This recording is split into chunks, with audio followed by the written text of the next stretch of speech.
எபிரேயர் புஸ்தகத்தில் 3வது அதிகாரத்திலே இப்படியாக ஆரம்பிக்கிறது. இப்படி இருக்க பரம அழைப்புக்கு பங்குள்ளவர்களாகிய பரிசுத்த சகோதரரை நாம் அறிக்கை பண்ணுகிற அப்போஸ்தலரும் பிரதான ஆசாரியருமாக இருக்கிற கிறிஸ்து இயேசுவை கவனித்து பாருங்கள். இயேசு கிறிஸ்துவை குறித்து இங்கே சொல்லப்பட்டிருக்கிற வார்த்தை நாம் அறிக்கை பண்ணுகிற அப்போஸ்தலர். இயேசு கிறிஸ்துவை குறித்து அப்போஸ்தலர் என்கின்ற வார்த்தை பயன்படுத்தப்பட்டிருக்கிறது. இரண்டாவது, பிரதான ஆசாரியர் என்கின்ற வார்த்தை பயன்படுத்தப்பட்டிருக்கிறது.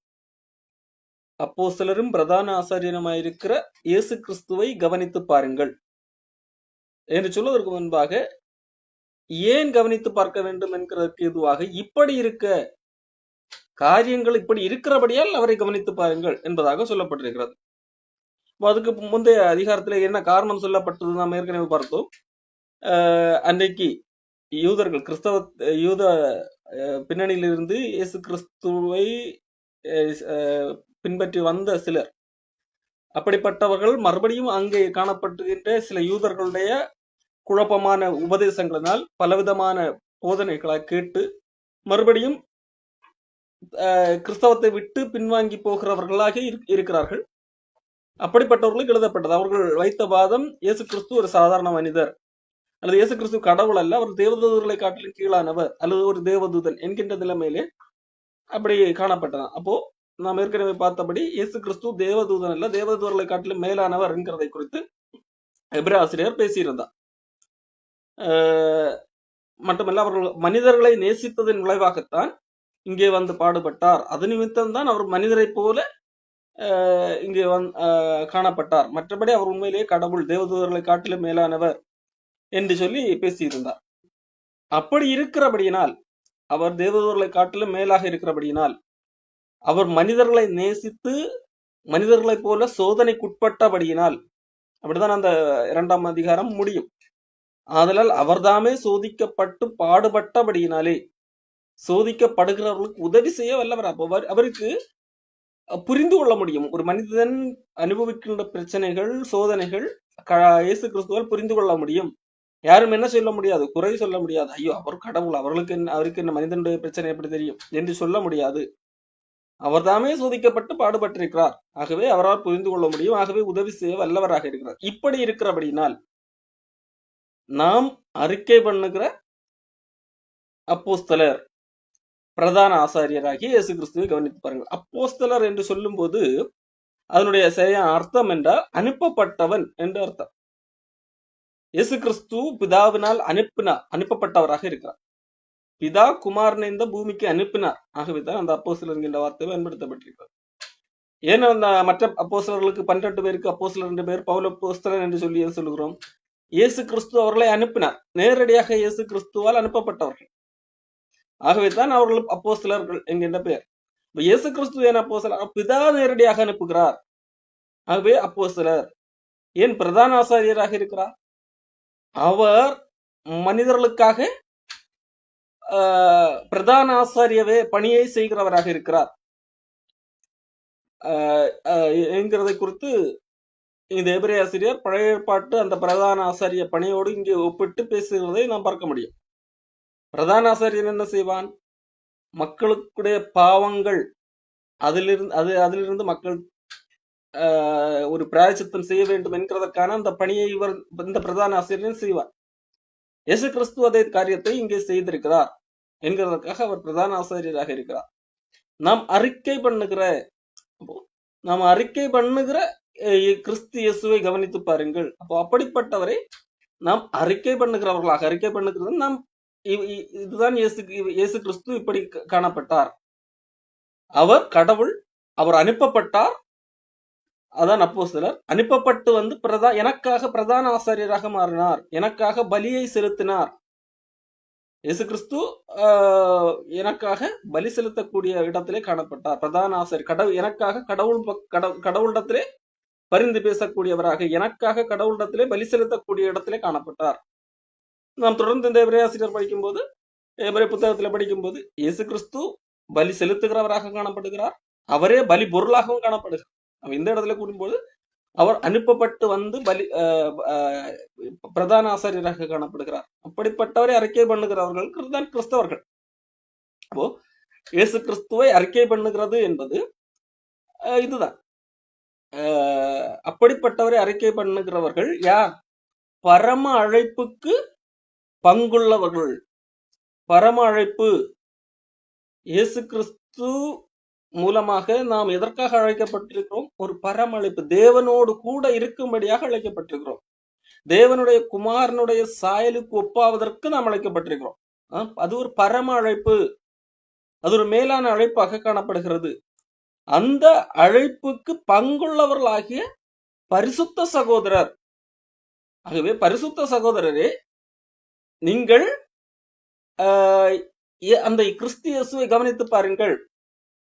நீங்கள் அவர் என்ன செய்கிறார்? அவர் அப்போஸ்தலராக இருக்கிறார், பிரதான ஆசாரியராக இருக்கிறார் என்று சொல்லிவிட்டு தொடர்ந்து பேச போகிறார். இந்த அதிகாரத்திலே, குறிப்பாக 3ஆம் அதிகாரத்திலே அவர் எதை குறித்து பேச போகிறார் என்று சொன்னால், மோசேயை காட்டிலும் இயேசு கிறிஸ்து மேலானவர் என்று பேசுகிறார். காரணம், எபிரேயர்கள் மோசேயை முக்கியமானவராக கருதக்கூடியவர்கள். மோசே மூலமாகத்தான் சட்டதிட்டங்கள் கொடுக்கப்பட்டது. அப்படிப்பட்ட மோசேயை காட்டிலும் இயேசு கிறிஸ்து மேலானவர் என்று சொல்லி இங்கே பேசுகிறதை நாம் பார்க்க முடியும்.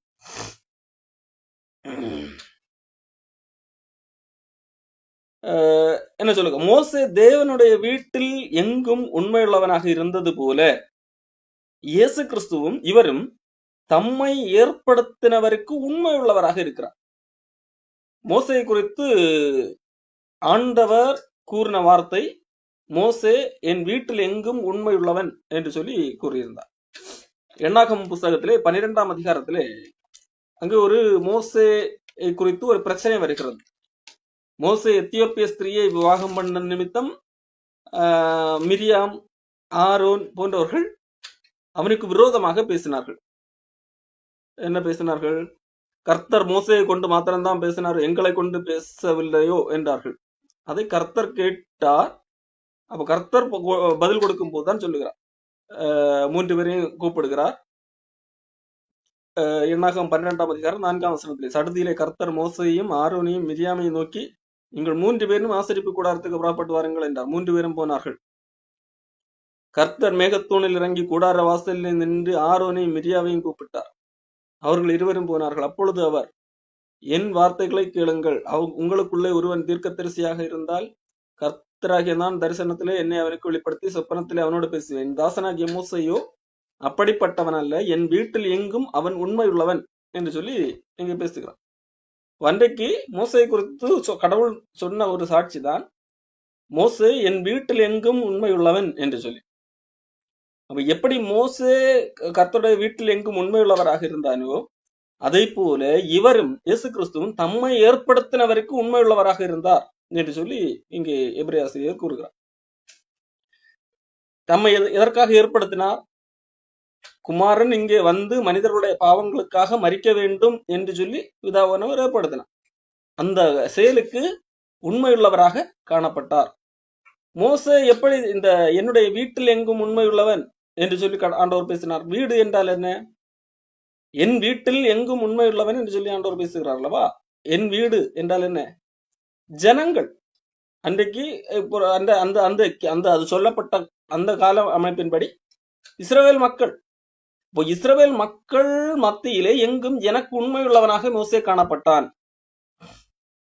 அதான் அதனுடைய சரியான பொருள். என் வீட்டில் எங்கும் உண்மை உள்ளவனாக மோசே இருந்தான் என்று சொன்னார். அந்த இஸ்ரவேல் மக்கள் மத்தியிலே எனக்கு உண்மை உள்ளவனாக காணப்பட்டான். எந்த இடத்திலும் அவன் ஒரு ஏமாற்றுக்காரனாக காணப்படவில்லை. இஸ்ரவேல் மக்கள் மத்தியிலே கடவுளுடைய பெயரை பயன்படுத்தி அவன் என்ன செய்யவில்லை, ஏமாற்றுத்தனம் பண்ணவில்லை. நான் எதற்காக அவனை நியமித்தேனோ அதை அப்படியே செய்திருக்கிறவனாக இன்றைக்கு காணப்பட்டான். அதை குறித்துதான் இங்கே சொல்லப்பட்டிருக்கிறது. அதை போல இவர் தமக்கு ஏற்படுத்தினவருக்கு உண்மை உள்ளவராக இருக்கிறார் என்று சொல்லி இங்கே சொல்லுகிறார். ஆனால் அதுல ஒரு சின்ன வித்தியாசம் இருக்கிறது. மோசே எப்படி வீட்டில் எங்கும் உண்மை உள்ளவனாக இருந்தானோ, அதே போல இயேசு கிறிஸ்துவும் தம்மை ஏற்படுத்தினவருக்கு உண்மை உள்ளவராக இருக்கிறார். ஆனால் இந்த 2 பேருக்கும் இடையே ஒரு சின்ன வித்தியாசம் உண்டு. என்ன? மோசே வீட்டில் உள்ள ஒரு வேலைக்காரனுக்கு ஒரு சமம். ஒரு வீடு இருக்கிறது, வீட்டிலே ஒரு எஜமான் இருக்கிறார். அந்த எஜமான் வீட்டுக்கு வேலைக்காரர்களை வைத்திருப்பார். அப்படிப்பட்ட வேலைக்காரராக இருந்து அந்த வீட்டுக்கு உண்மையுள்ளவனாக இருக்கிறது, எஜமானுக்கு உண்மையுள்ளவனாக இருக்கிற அந்த அடிப்படையிலே மோசே உண்மையுள்ளவனாக இருந்தார்.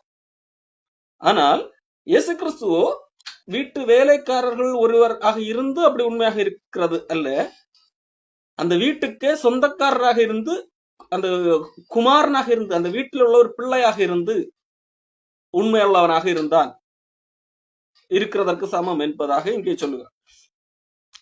அதுதான் இங்க எபிரேயர் சொல்லுவார், வீட்டை உண்டு பண்ணினவன் வீட்டை பார்க்கிலும் அதிக கனத்துக்குரியவனாக இருக்கிறான், அதை போல மோசையை பார்க்கிலும் இவர் அதிக மகிமைக்கு பாத்திரராக இருக்கிறார். காரணம், மோசே அந்த வீட்டுக்கு அந்த ஜனங்களுக்கு உண்மையுள்ளவராக இருக்கிறார். ஆனால் இயேசு கிறிஸ்து அந்த வீட்டையே உண்டு பண்ணினவராக இருக்கிறார். அந்த வீட்டை ஏற்படுத்தினதே இயேசு கிறிஸ்து தான். அதாவது மக்களை படைத்து, மக்களை படைத்ததாகட்டும், அந்த மக்களை தெரிந்து கொண்டதாகட்டும், உண்டு பண்ணினவர். வீடு என்றால் ஏற்கனவே சொன்னேன், அன்றைக்கு அந்த சூழல்படி அந்த இஸ்ரவேல் மக்கள், தேவனால் தெரிந்து கொள்ளப்பட்ட மக்கள், அந்த மக்கள் மத்தியில தான் மோசே பணியாற்றும்படியாக நியமிக்கப்பட்டார். அப்போ அந்த மக்களுக்கு மோசே உண்மையுள்ளவனாக இருந்தான். வீட்டிலே அப்போ வீடு, அந்த வீட்டை உண்டு பண்ணின எஜமான் யார் என்று கேட்டால் சகலமும் அவர் மூலமாக உண்டாக்கப்பட்டது, இயேசு கிறிஸ்து மூலமாக உண்டாக்கப்பட்டது. அப்போ இந்த வீட்டை பார்க்கலும் யார் முக்கியம்? வீட்டை உண்டு பண்ணினவர் முக்கியமாக இருக்கிறபடியால் யார் அதிக கனத்துக்கு பாத்திரவார்? மோசையை பார்க்கலும் இயேசு கிறிஸ்து தான் உயர்ந்தவர் என்பதாக இங்கே அன்றைக்கு இந்த யூதர்களுக்கு சொல்லி புரிய வை. காரணம், அன்றைக்கு யூதர்கள் இயல்பாகவே மோசையை உயர்வாக பார்க்கக்கூடியவர்களாக இருந்தார்கள். அல்ல, அப்படிப்பட்டவர்களுக்கு சொல்லுகிறார், இயேசு கிறிஸ்து மோசையை போன்றவர் அல்ல, மோசையை காட்டிலும் மேலானவர், அந்த மக்களையே உண்டாக்கக்கூடியவர், உண்டாக்கினவர், ஏற்படுத்துகிறவர், உரிமையாளர். ஆகவே மோசையை பார்க்கலும் இவர் கனத்துக்கு பாத்திரர். ஏனெனில் எந்த வீடும் ஒருவனால் உண்டாக்கப்படும், எல்லாவற்றையும் உண்டு பண்ணினவர் தேவன். சொல்லப்பட போகிற காரியங்களுக்கு சாட்சியாக மோசே பணிவிடைக்காரனாய் அவருடைய வீட்டில் இங்கு உண்மையுள்ளவனாக இருந்தான். ஏற்கனவே சொன்னபடி வீடு இருக்கிறது என்றால் அந்த வீட்டிலே வேலைக்காரர்களாக இருப்பார்கள், பணிவிடை செய்யக்கூடியவர்களாக. அப்படி பணிவிடை செய்யக்கூடியவர்களாக இருந்து உண்மையுள்ளவனாக இருந்தது மோசே. ஆனால் இயேசு கிறிஸ்து அந்த வீட்டை உண்டு பண்ணினவராக, கிறிஸ்து அந்த வீட்டிற்கு மேற்பட்டவரான குமாரனாக, அந்த வீட்டினுடைய உரிமையாளராக, அந்த வீட்டில் உள்ள ஒரு குமாரன், அந்த குமாரனாக உண்மையுள்ளவராக இருக்கிறார். அப்போ இயேசு கிறிஸ்து வீட்டின் உரிமையாளர், மோசே வீட்டின் பணிவிடைக்காரர். மோசே உண்மையுள்ளவராக இருந்தான், அதே போல இயேசு கிறிஸ்துவும் தன்னை ஏற்படுத்தினவருக்கு உண்மையுள்ளவராக இருந்தார். வித்தியாசம் என்ன?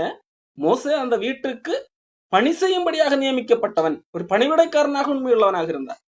இயேசு கிறிஸ்து அந்த வீட்டை உண்டு பண்ணினவராக, அந்த வீட்டுக்கு மேற்பட்டவரான குமாரனாக உண்மையுள்ளவராக இருந்தார். ஆகவே மோசையை காட்டிலும் இயேசு கிறிஸ்து மேலானவர் என்று சொல்லி அன்றைக்கு இயேசு கிறிஸ்து சாதாரணமாக இடை போட்டவர்களுக்கு, இல்லை நீங்கள் நினைப்பது போல உங்களுக்கு அந்த சட்டத்திட்டத்தை கொடுத்த மோசையை காட்டிலுமே இவர் உயர்ந்தவர் என்று சொல்லி புரிய வைத்தார்.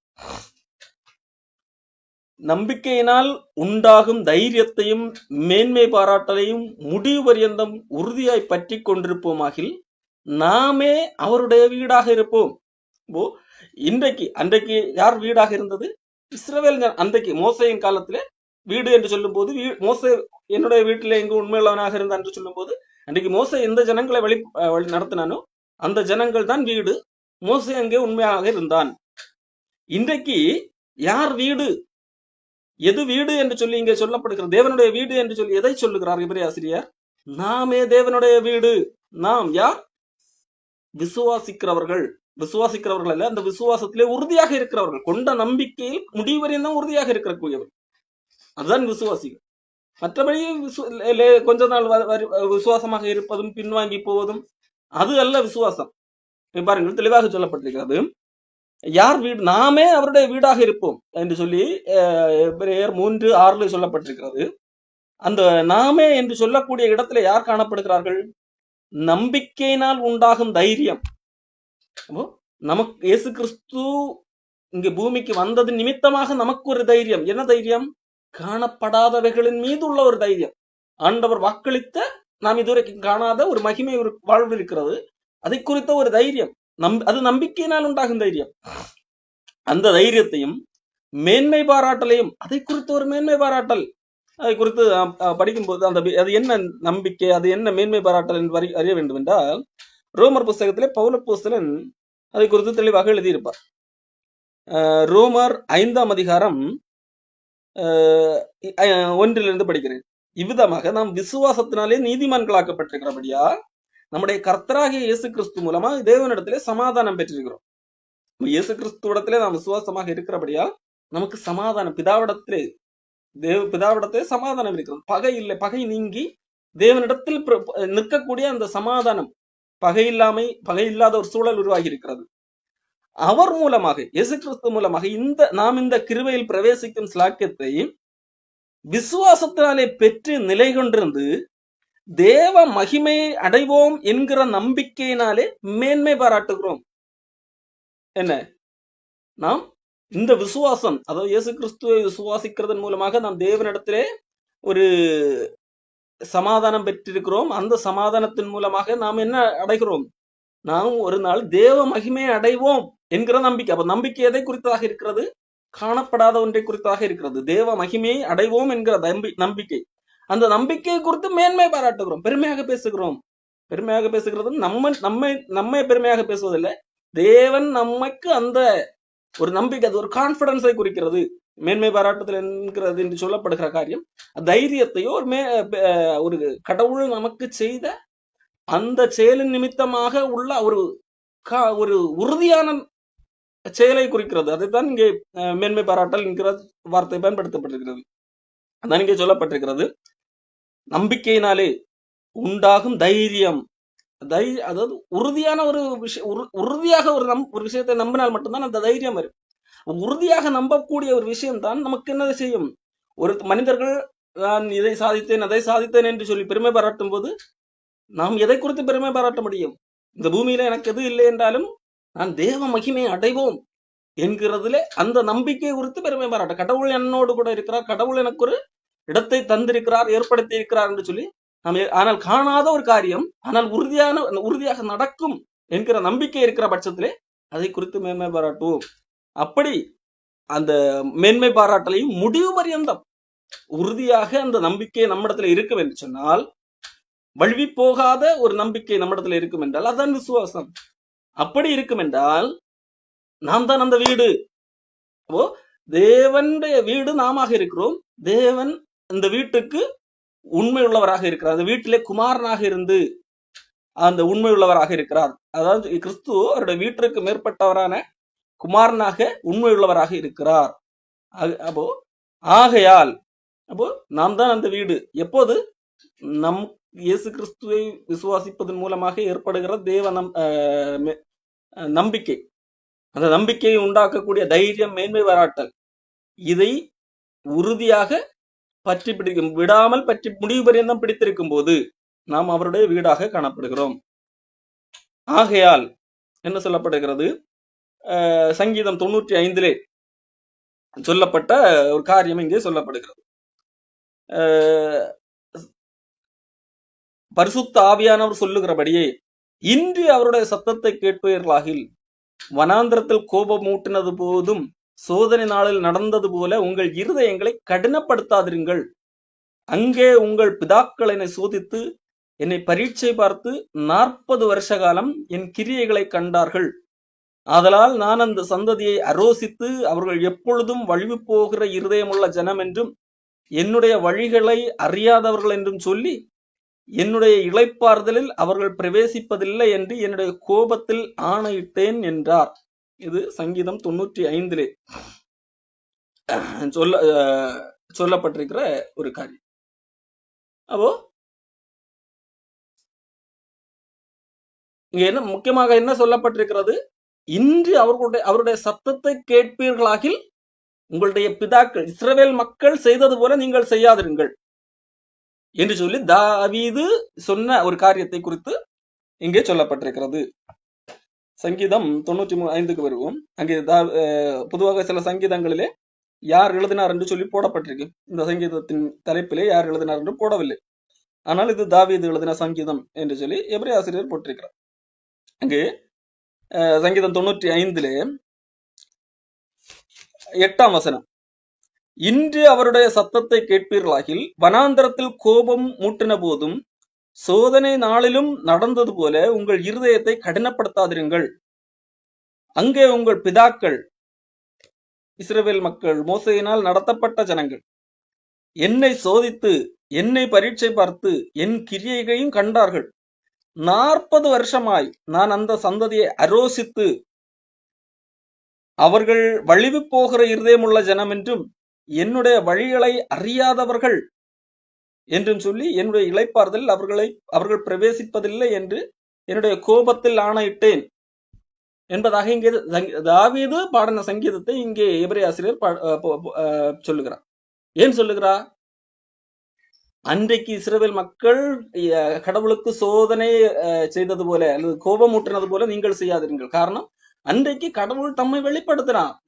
அற்புதங்கள் மூலமாக, அடையாளங்கள் மூலமாக கடவுள் தம்மை வெளிப்படுத்தினார். வெளிப்படுத்தி தான் இஸ்ரவேல் மக்களை எகிப்திலிருந்து அழைத்துக் கொண்டு வருகிறார். எகிப்திலிருந்து சாதாரணமாக ஒன்றும் இவர்களை கூட்டிக் கொண்டு வரவில்லை. கூட்டிக் கொண்டு வருவதற்கு முன்பதாக 10 வித வாதைகளை எகிப்துக்கு அனுப்பி அங்கே ஒரு பெரிய அற்புதங்களை காண்பிக்கிறார். அப்படிதான் அழைத்து வருகிறார். வருகின்ற போது மக்களுக்கு தேவையான காரியங்களுக்கு அற்புதங்கள் செய்யப்படுகிறது. அவர்கள் பசி என்று சொல்லும் போது காடைகள் வருகிறது, அது தண்ணீர் இல்லாத போது தண்ணீர். ஆனால் ஒவ்வொரு முறையும் என்ன செய்கிறார்கள்? ஒரு குறை வரும்போது கடவுளை நோக்கி முறுமுறுக்கிறவர்களாக காணப்படுகிறார்கள். மோசேயை கொஞ்ச நாள் காணவில்லை என்று சொல்லும் போது கன்றுக்குட்டியை உருவாக்கக்கூடியவர்களாக காணப்படுகிறார்கள். அப்படிப்பட்டவர்களை குறித்துதான் தாவீது சொன்ன ஒரு காரியம், அன்றைக்கு அந்த பிதாக்கள் சொன்னது போல இன்றைக்கு நீங்கள் செய்யாதிருங்கள். அவர்கள் என்ன அப்படி செய்தவர்கள் என்ன ஆனார்கள்? அவர்கள் என்னுடைய இளைப்பாறுதல் பிரவேசிப்பதில்லை என்று கோபத்திலே அவர்களை குறித்து ஆணையிட்டு அவர்களுக்கு என்ன கிடைக்கவில்லை?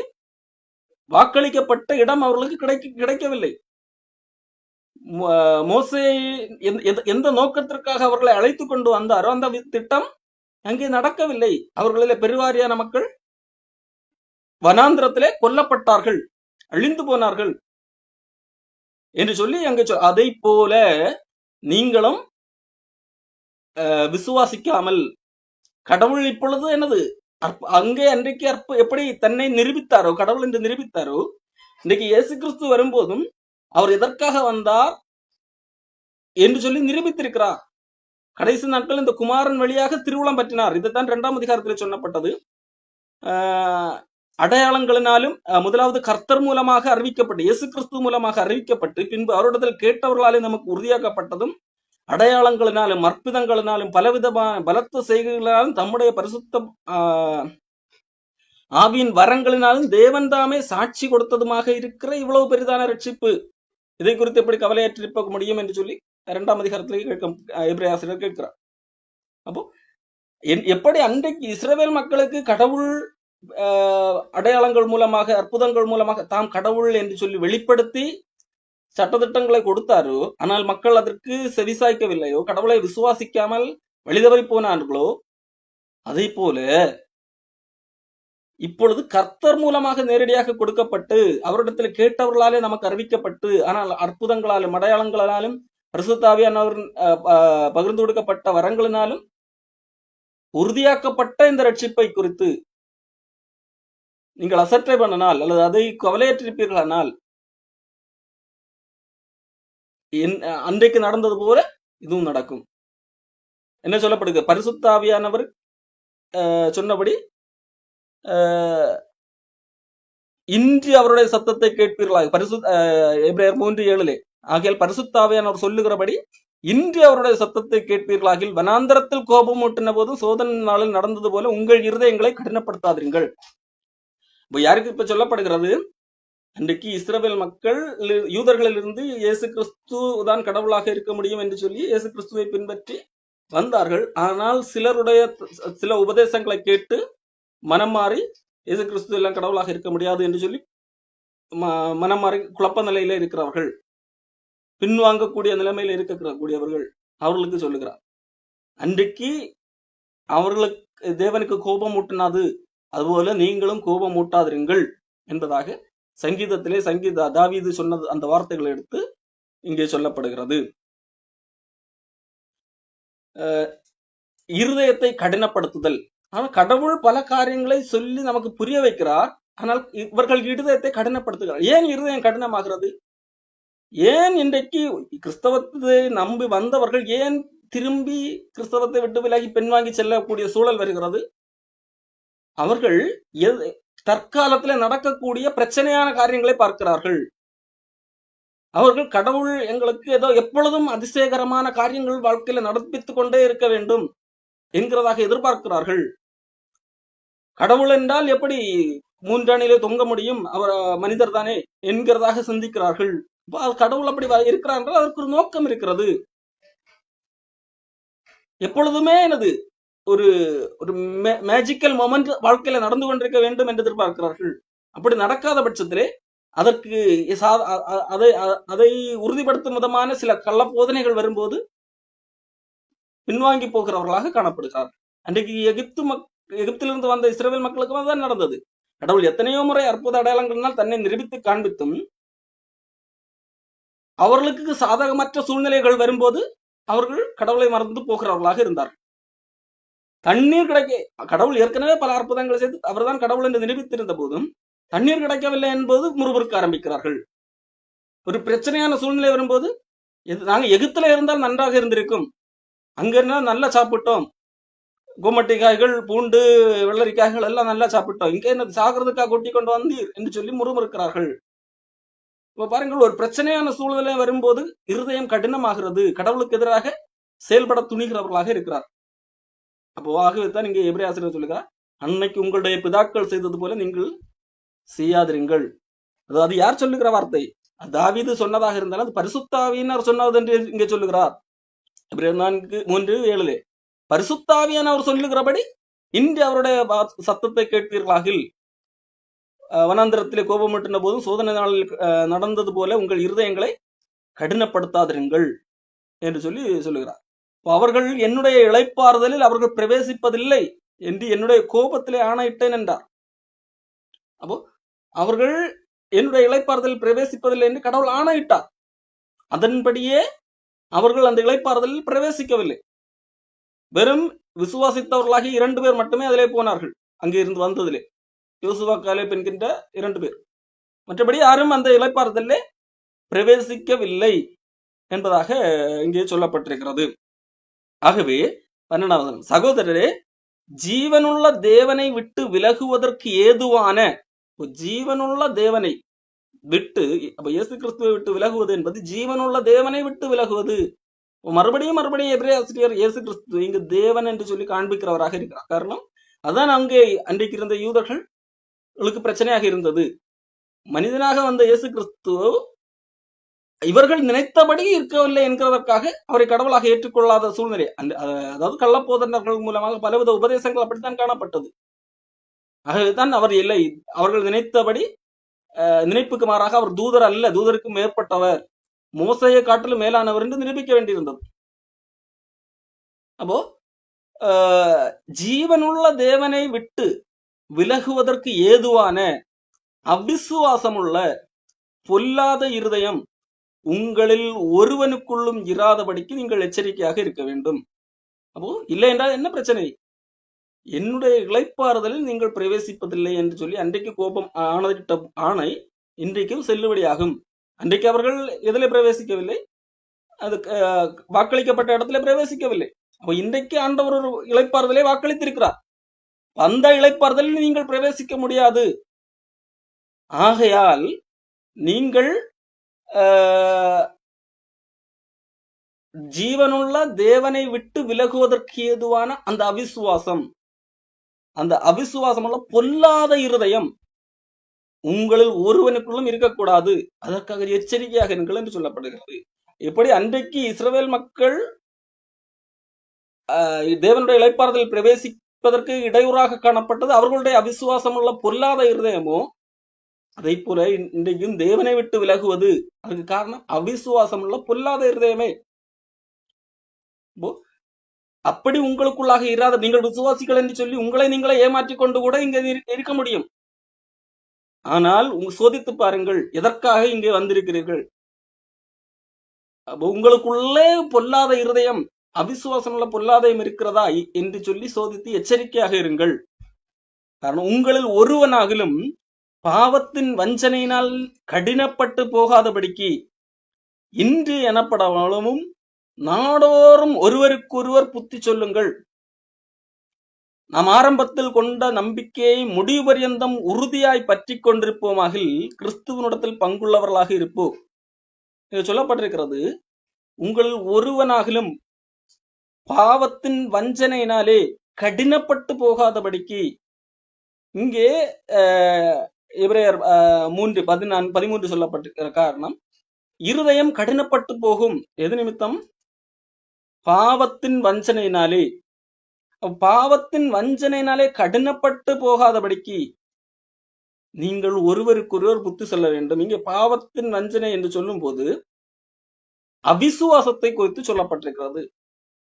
ஒரு மனிதனுக்குள்ளாக அவிசுவாசமுள்ள அந்த பொல்லாத இருதயம் இருக்கும் என்றால் அதுதான் பாவம். விசுவாசத்தினாலே வராத யாவும் பாவமாக இருக்கிறது.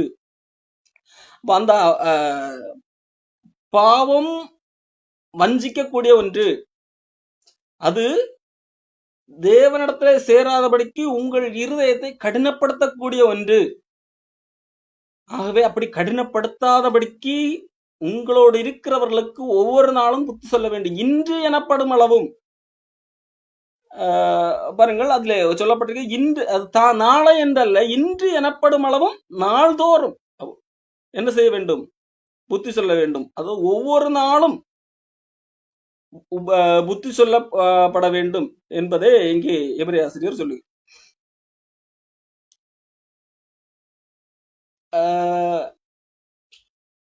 காரணம், நாம் ஆரம்பத்தில் கொண்ட நம்பிக்கையை முடிவு பரியந்தம் உறுதியாக பற்றி கொண்டிருப்போமாகில். அப்போ நம்பிக்கையை உறுதியாக பற்றி கொண்டிருக்கிறதான் விசுவாசம்.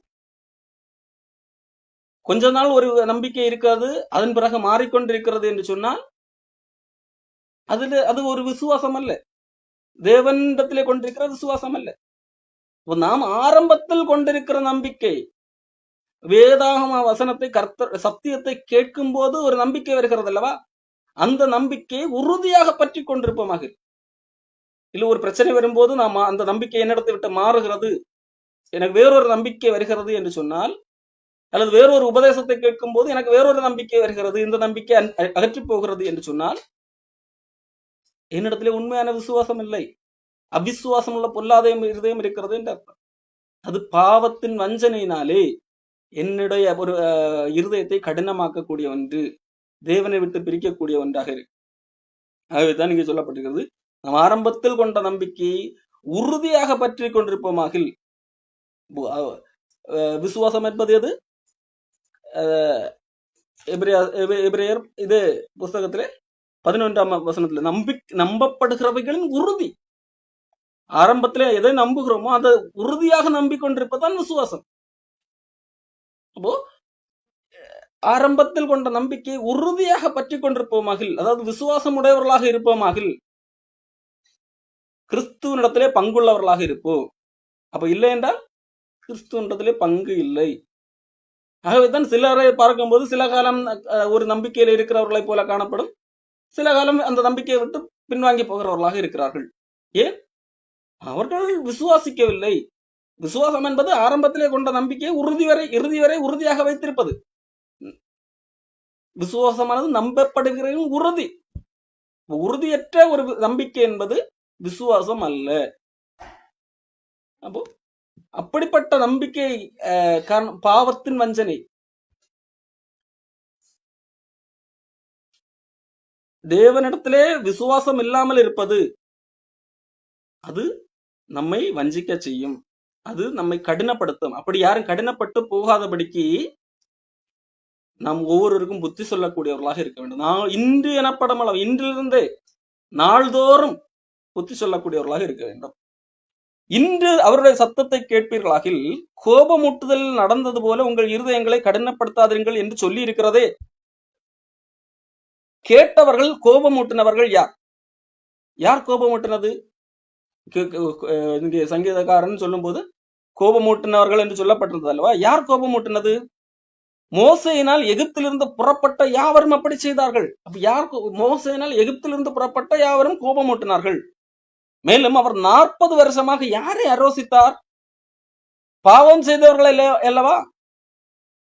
அவர்களுடைய சவங்கள் வனாந்திரத்திலே விழுந்து போயிற்றே. பாவம் செய்தவர்களை ஆண்டவர் அரோசித்தார், அவர்களுடைய சவங்கள் வனாந்திரத்திலே விழுந்து போயிற்று. பின்னும் என்னுடைய இளைப்பாறுதலில் பிரவேசிப்பது இல்லை என்று அவர் யாரை குறித்து ஆணையிட்டார்? கீழ்ப்படியாதவர்களை குறித்து ஆணையிட்டார். இவர்கள் என்னுடைய இளைப்பாறுதல் பிரவேசிப்பதில்லை என்று யாரை குறித்து ஆணையிட்டார்? கீழ்ப்படியாதவர்களை குறித்து ஆணையிட்டார். 19. ஆதலால் அவிசுவாசத்தினாலே அவர்கள் அதில் பிரவேசிக்க கூடாமற் போனார்கள் என்று பார்க்கிறோம். அப்போ இங்க என்ன பிரச்சனை? இங்க மேலே பாவத்தின் வஞ்சனை என்று சொல்லப்பட்டிருக்கிறது அல்லவா? அதை குறித்து இங்கே விளக்கமாக சொல்லப்பட்டிருக்கிறது. எது பாவம் என்று சொல்லி, அவிசுவாசம். இஸ்ரவேல் மக்கள் செய்த எல்லா பாவங்களுக்கும் முதல் பாவமாக இருந்தது எது? அவிசுவாசம். தேவன் மேல் கொண்ட அவிசுவாசம், கீழ்ப்படியாமை, அது நிமித்தம் தேவனுக்கு எதிரான முறுமுறுப்பு, இப்படி ஒவ்வொன்றாக பெருக்கிக் கொண்டே போகும். அப்போ அதிலிருந்து நாம் தப்ப வேண்டும் என்றால் நாம் ஆரம்பத்தில் கொண்ட நம்பிக்கையை முடிவு வரை உறுதியாக பற்றி கொண்டிருக்க வேண்டும். அப்பொழுது அவரிடத்திலே பங்குள்ளவர்களாக இருப்போம்.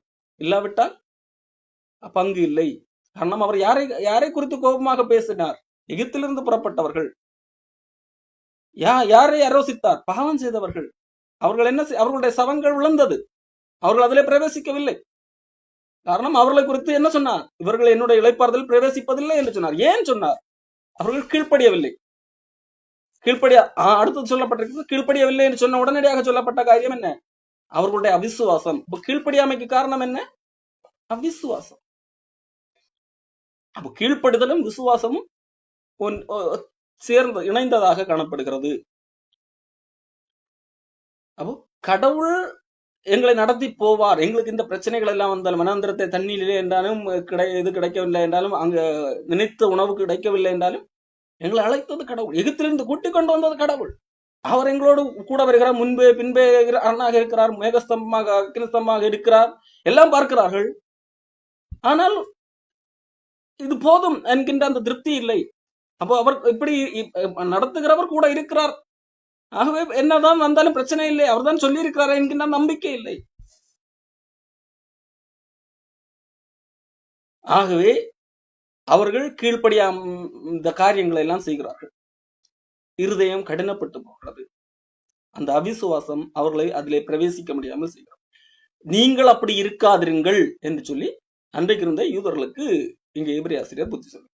இது இன்றைக்கு கிறிஸ்தவர்கள் எனப்படுகிறவர்களுக்கும் இது பொருந்தக்கூடிய ஒன்றாக காணப்படுகிறது. காரணம், அவர்களின் நம்பிக்கை உள்ளவர்களாக இருக்கலாம்.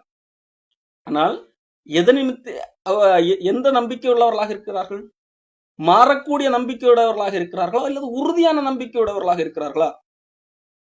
வசனத்தை கேட்டு அந்த அடிப்படையிலே காணப்படுகிற ஒரு உறுதியான நம்பிக்கை, மாறாத ஒரு நம்பிக்கை, அது உடையவர்களாக இருக்கிறார்களா?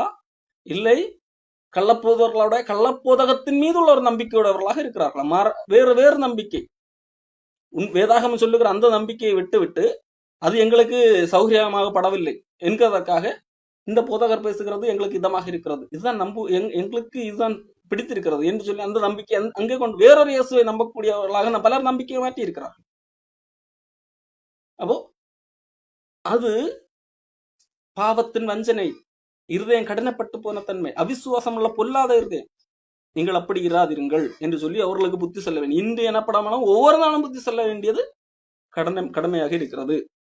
இல்லை என்றால் அவர்கள் பிரவேசிக்க முடியாது.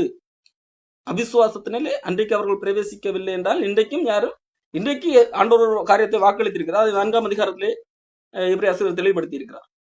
அதிலே நீங்கள் பிரவேசிக்க முடியாது என்பதாக இங்கே சொல்லுகிறார். தொடர்ந்து அடுத்த வாரத்திலே